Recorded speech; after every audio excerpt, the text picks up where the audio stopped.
Hi, నేను మీ పల్లవి. ఊరగాయ పచ్చడి ఎలా చేయాలో నేను మీకు చూపిస్తున్నాను. సంవత్సరం పాటు నిల్వ ఉండే ఆవకాయ పచ్చడి, తెలంగాణ స్పెషల్ ఊరగాయ పచ్చడి. ముందుగా స్టవ్ వెలిగించుకొని ఒక బాండి పెట్టుకొని 1 లీటర్ పల్లి నూనె బాండిలో వేసుకొని వేడి అయిన తర్వాత 2 టేబుల్ స్పూన్స్ ఆవాలు,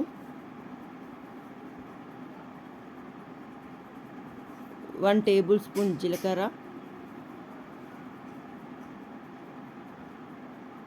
1 టీ స్పూన్ మెంతి పొడి,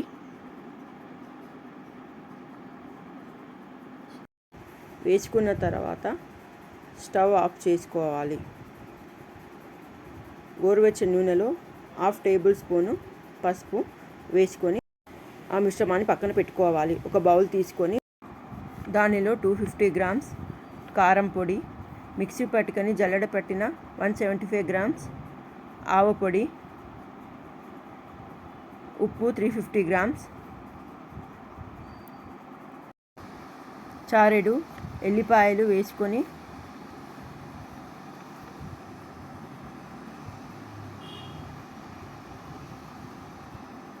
తరువాత కలుపుకోవాలి. 1 టీ స్పూన్ పసుపు, 2 టీ స్పూన్స్ ధనియాల పొడి,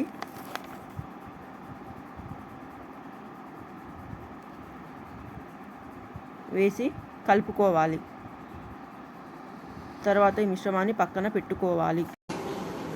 250 గ్రామ్స్ ఎల్లిపాయ పేస్టును కాచి చల్లార్చి పెట్టుకున్న నూనె మిశ్రమంలో వేసి బాగా కలుపుకోవాలి. ఈ మిశ్రమాన్ని ముందుగా కలిపి పెట్టుకున్న కారం, ఆవపొడి మరియు ఉప్పు మిశ్రమంలో వేసి బాగా కలుపుకోవాలి.